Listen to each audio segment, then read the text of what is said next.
19 अक्टूबर 2012 धर्मा production की तरफ से एक मूवी रिलीज होती है जिसका नाम था स्टूडेंट ऑफ द ईयर। इस मूवी में 3 एक्टर लीड में थे, वरुण धवन, आलिया भट्ट और सिद्धार्थ मल्होत्रा। वरुण और आलिया में एक कॉमन चीज थी कि वो दोनों स्टार किड्स थे, इंडस्ट्री के प्रोडक्ट थे। मगर सिद्धार्थ मल्होत्रा एक ऐसा एक्टर जो कि ना तो किसी स्टार का बेटा था और ना ही डायरेक्टर का बेटा, किसी बिजनेसमैन का बेटा नहीं था वो, मगर एक आउटसाइडर को उस पूरी फिल्म में सबसे ज्यादा इंपॉर्टेंस दी गई, जो करण जौहर की तरफ से रेयरली ही देखने को मिलता है। और यही नहीं, इस एक्टर की सडन राइज भी हुई बॉलीवुड में। एक के बाद एक धर्मा प्रोडक्शन ने इसे कई मूवीज ऑफर की। एक एवरेज मिडिल क्लास लड़का जिसके फादर एक एक्स नेवी मर्चेंट थे, वो बॉलीवुड के लेविश लाइफ स्टाइल जीने वाले लोगों के बीच पहुंचकर उनके जैसा कैसे बन गया? क्या इतना आसान था सब कुछ? आखिर एक एक्स नेवी मर्चेंट का बेटा एक बॉलीवुड स्टार कैसे बन गया? ये सब सिर्फ उनके टैलेंट का नतीजा था या फिर इसके पीछे एक बहुत बड़ी सोर्स थी जिसने उनके स्टारडम में सबसे बड़ी सीढ़ी का काम किया? सिद्धार्थ का जन्म 16 जनवरी 1985 को नई दिल्ली में हुआ था। उनका परिवार काफी सपोर्टिव था और हमेशा से उनके एजुकेशन और करियर में उनका साथ दिया करता था।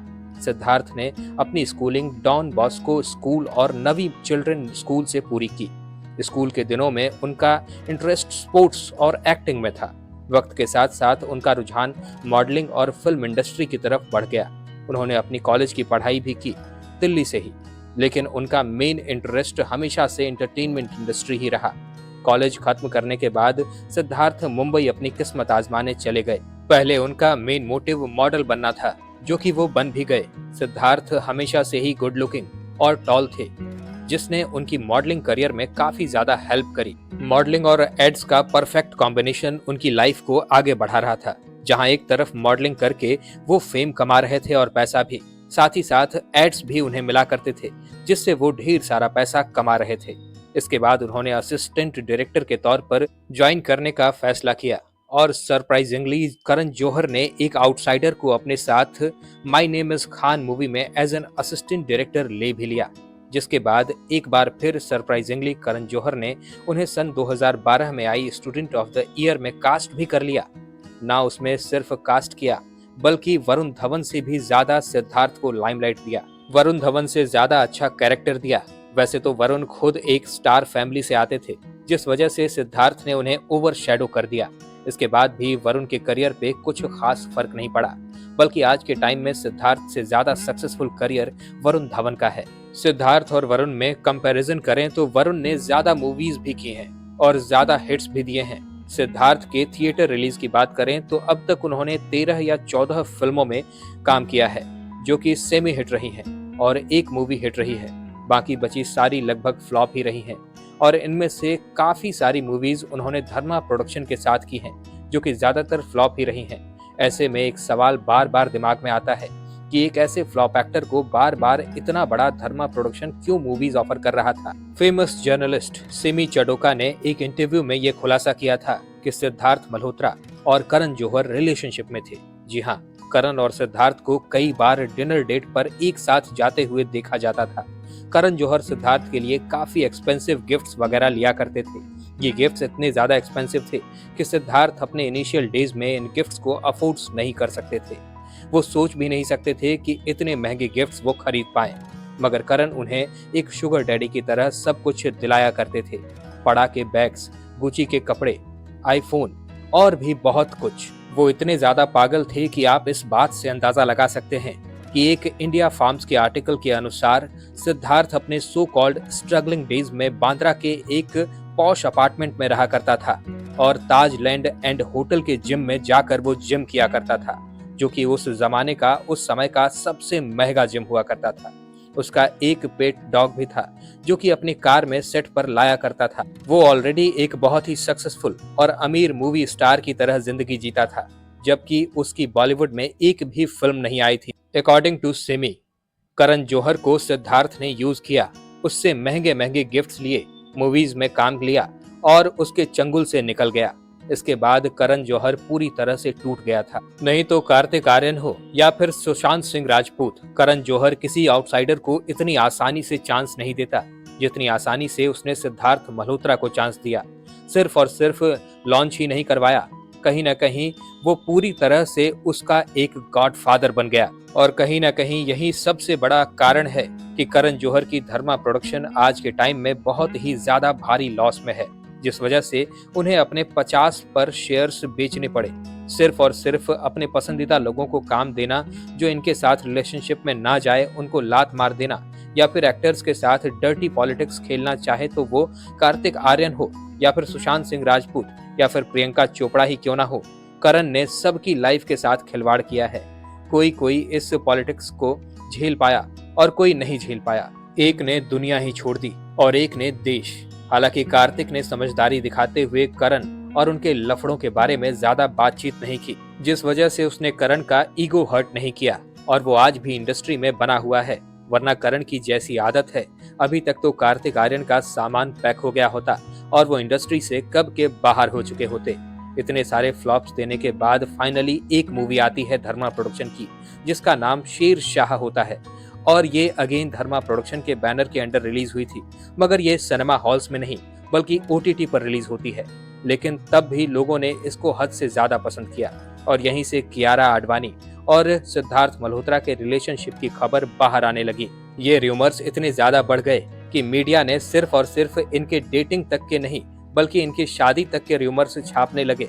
और अब आखिर में 7 फरवरी 2023 के दिन कियारा और सिद्धार्थ ने शादी कर ली, जो शादी काफी ज्यादा ब्यूटीफुल थी। जिसने भी उस शादी की फोटोज और वीडियोस देखी, सबका यही कहना था कि ये शादी एक फेयरी टेल की तरह लग रही थी। मगर अब जो मैं आपको बताने जा रहा हूँ वो बात काफी ज्यादा शॉकिंग हो सकती है। कई लोगों के लिए मैंने सिद्धार्थ और करण के गे रिलेशनशिप के बारे में तो बताया, लेकिन इस वीडियो के रिसर्च के दौरान मुझे कुछ ऐसे रेडिट पोस्ट मिले जो मेरे लिए काफी ज्यादा शॉकिंग थे। तो आई एम श्योर कि आपके लिए भी उतने ही ज्यादा शॉकिंग होंगे।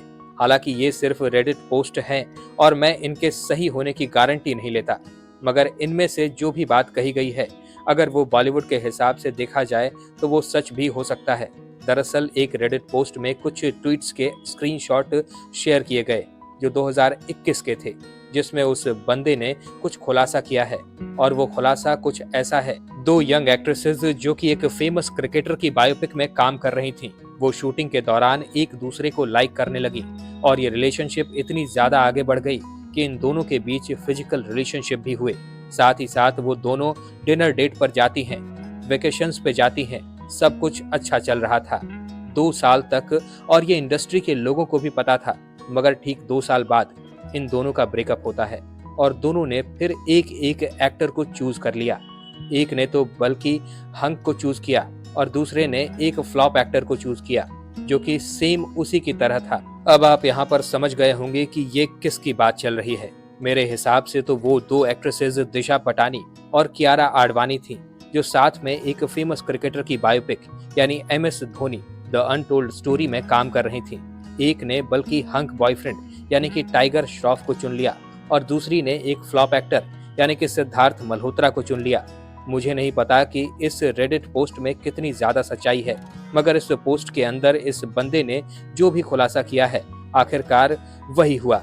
दिशा और टाइगर रिलेशनशिप में थे, ये सबको पता था।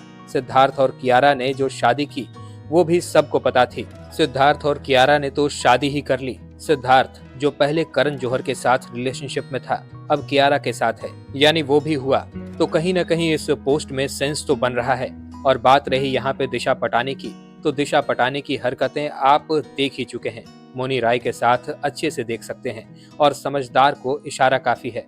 खैर, इस वीडियो से आपको एक चीज तो समझ आ गई होगी कि करण जौहर का जिस पे हाथ हो वो स्ट्रगलर होके भी अच्छे अच्छे एक्टर से ज्यादा अच्छी लाइफ जी सकता है। और अगर करण जौहर के साथ उसकी अच्छी नहीं पड़ती तो वो चाहे कितना भी बड़ा एक्टर हो, MS धोनी और छिछोरे जैसी सुपरहिट फिल्म क्यों न दे दे, फिर भी उसे प्रोड्यूसर्स मूवी ऑफर नहीं करेंगे और हर जगह से उसे बैन कर दिया जाता है। कहीं ना कहीं जो आउटसाइडर इस करण जौहर के चक्कर में फंस जाते हैं वो फिर कहीं के नहीं रहते।